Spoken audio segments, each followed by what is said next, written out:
अच्छी तरह से ध्यान दीजिए कि आप किसी को बता रहे हो, आप किसी को कोई सलाह दे रहे हो, इस रास्ते से मत जाइए, आगे रास्ता ठीक नहीं है, रास्ता कटा हुआ है या पानी भरा हुआ है। लेकिन 99 लोग ये सलाह दे, नहीं नहीं ये रास्ता बहुत ठीक है, तो सोचिए कि ये किस तरह की स्थिति होगी जहां पर पूरी दुनिया मानने को तैयार है और ये आपस में वार्तालाप भी करते हैं। आने का दिन निश्चित है, जाने का दिन निश्चित है, हम मरेंगे जरूर। वहीं पर सम्यक तीर्थगिरी अमरता की शिक्षा दे रहे हैं कि मृत्यु लोक है ही नहीं।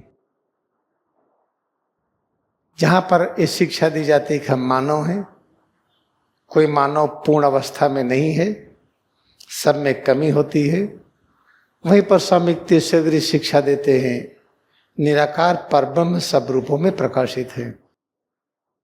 तो सोचिए कि इस भरे आबादी में कितनी आबादी होगी पूरी दुनिया में मानव की।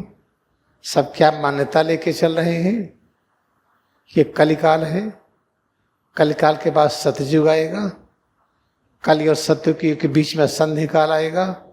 वहां पर अकेले सम्यक तीर्थगिरी स्पष्ट किए हैं किस समय ये आरोही द्वापर युग चल रहा है,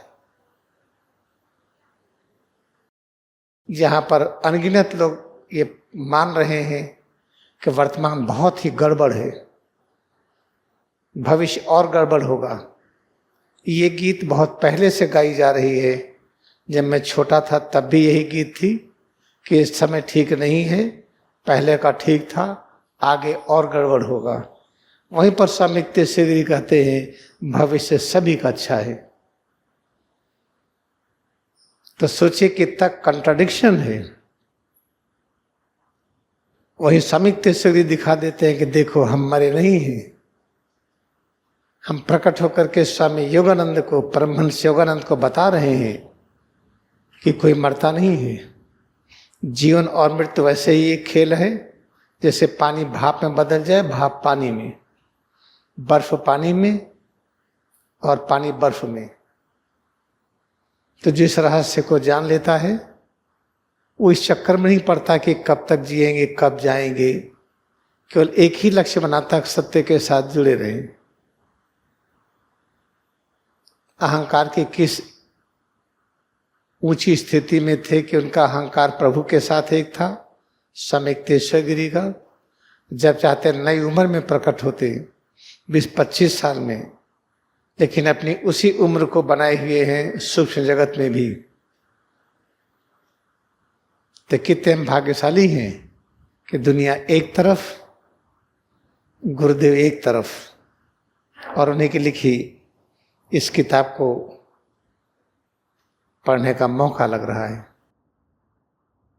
कभी इन्होंने नहीं लिखा कि किताब बेस्ट है, क्या बेस्ट सेलर होगी, क्या बहुत अच्छा है। सिर्फ लिखा एक किताब जिसके लिए बनी है वहां तक पहुंच जाएगी। कभी नहीं सुनेंगे सम्यक तीर्थगिरी कह रहे हूं हम बहुत अच्छा क्रिया क्लास लिए हैं, हमें इतना ज्ञान है। वही सम्यक तीर्थगिरी सबसे अच्छी भाष्य किए हैं बाइबल की, श्रीमद् भगवद गीता की। लेकिन होली साइंस में ना तो श्रीमद् भगवद गीता का जिक्र किए हैं, ना रामायण, ना रामचरितमानस का। सब उनको पता था कि पूर्व और पश्चिम कैसे मिले। जब था कि अंग्रेजों का सूर्य पूरी दुनिया में अस्त नहीं होता है, हर जगह उनका राज्य है, कैसे ये अहंकार समाप्त हो, हर देश स्वतंत्र हो, हम देश को प्रेम करें और अपना अधिकार थोपे न। ऐसी स्थिति में पूर्व पश्चिम मिलन का ये धर्म ग्रंथ प्रस्तुत हुआ है। किसी वाक्य में नहीं मिलेगा हमने बड़ा अच्छा काम किया है। महाअवतार बाबा ने कहा कि बड़ा अच्छा काम हुआ है। उन्होंने कहा था जब पुस्तक पूरी हो जाएगी तो हम फिर मिलेंगे। हम मात्र महीने भर के अंदर पुस्तक पूरी हुई, फिर महाअवतार बाबा श्री रामपुर में प्रकट हुए, दर्शन दिए। हम आपसे विनम्र निवेदन बार बार करते हैं, अनावश्यक दिमाग में फालतू का धर्म ग्रंथों का वर्णन, ईश्वर के बारे में, रिलीजन के बारे में, अतीत वर्तमान भविष्य के बारे में, युगों के बारे में डिस्कशन बंद करके क्रिया योग ध्यान करिए और यही 2 सदग्रंथ पढ़िए। ये साइंस ऑफ फूड बहुत जरूरी है, इसको भी पढ़िए। इस बात खूब अभ्यास करिए, खूब सेवा करिए। सेवा तभी कर पाएंगे जब हम दूसरे को महान मानेंगे, हम नहीं तो सेवा कर ही नहीं पाएंगे। अच्छी तरह से याद रखिए, जो बहुत जरूरी है, किसी न किसी एक को चुनना पड़ता है पूरी दुनिया में। उसकी सारी बात हम ऐसे ही मान लेंगे, लेकिन ये बड़ा कठिन काम है, ये बहुत ही कठिन काम है, ये संभव नहीं है। ये अगर किसी ने संभव बना लिया तो इसका मतलब कि इस जन्म में उसको रास्ता मिल गया। परमहंस योगानंद किसी की बात नहीं सुनते थे कि कोई सही नहीं लगता था। बड़े बड़े ऋषि मुनि से मिले लेकिन उनकी बात नहीं माने। लेकिन स्वामी तीर्थेश्वर गिरी को उन्होंने इसलिए एक्सेप्ट किया कि इनके अंदर जो ज्ञान की धारा निकलती थी और प्रेम बहुत अधिक था। तो जो कुछ स्वामी तीर्थेश्वर गिरी कहेंगे पूरा पूरा मान लेंगे वो। ऐसा ही उन्होंने किया। बीच में कभी कभी गलतियां हुई लेकिन बाद में नहीं हुई। इसलिए परमहंस योगानंद एक इतिहास बना गए। क्रिया के क्षेत्र में जो काम किया ठीक वैसे जैसे कृष्ण भगवान किए थे, जैसे जीसस क्राइस्ट और बुद्धा किए थे, उसी तरह से परमहंस योगानंद कर गए। और हम लोग भाग्यशाली हैं, उसी क्रिया योग से हम लोग भी जुड़े हुए हैं। पूरे ही उनके सदग्रंथों में कभी नहीं पाएंगे एक परमहंस योगानंद कहे हो ये हमारा ज्ञान है। हर जगह स्वामी तीर्थेश्वर गिरी का ज्ञान है, ये लहरी महाशय का ज्ञान है, महाअवतार बाबा का ज्ञान है। और आप पूरा पढ़ डालिए, कहीं नहीं मिलेगा। और सही भी है, ज्ञान कोई नया नहीं होता है, कहीं से आता है। ज्ञान अमर है, अमर है तो अतीत में रहा होगा, जो वर्तमान है भविष्य में भी रहेगा। इस तरह से हमारा निवेदन है, पूरे आश्रम का अंतर्राष्ट्रीय घर मानते हुए सेवा भाव में रहिए और आपस में कोई भी अनावश्यक ऐसी वार्तालाप न करें जो अनावश्यक एक कन्फ्यूजन पैदा करे। हम भारतीयों की आदत किसी से मिलेंगी तो आप कितने भाई बहन हैं, वो लोग क्या करते हैं, आपके आदमी क्या करते हैं, आपकी पत्नी क्या करती है, फालतू के क्वेश्चन करते हैं। सब प्रश्न यहाँ नहीं करेगा कोई।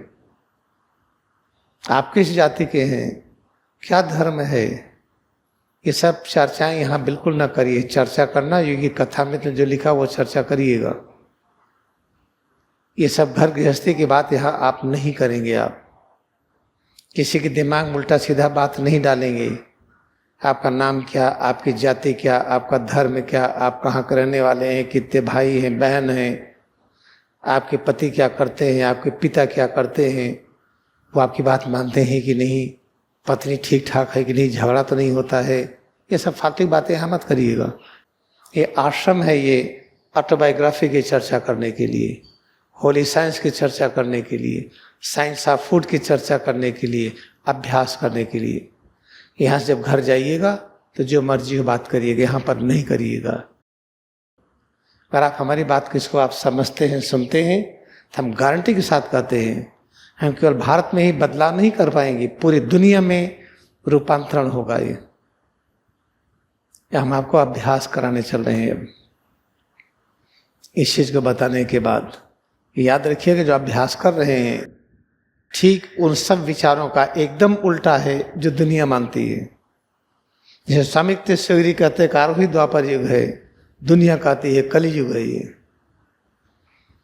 स्वामी तीर्थेश्वर गिरी कहते वर्तमान बहुत अच्छा, भविष्य और अच्छा होगा। पूरी दुनिया कहती वर्तमान एकदम बहुत गड़बड़ है, भविष्य तो बहुत ही अंधकार में होगा। तो सोचिए कि अब स्वामी तीर्थेश्वर गिरी की शिक्षा आप यहाँ पे ले रहे हैं, किसी और की नहीं। हम आपको ये अभ्यास देने चल रहे हैं। हम अभ्यास करते हैं अमरता की अनुभूति हम अन्य तरह से किस प्रकार करें। आंखें हम बंद कर लें। वर्तमान व्यवस्थित है हमें उस दिशा में ले जाने के लिए जिसे कहते हैं स्वर्ग का मार्ग, अमरता का मार्ग। अमरत्व किसे कहते हैं?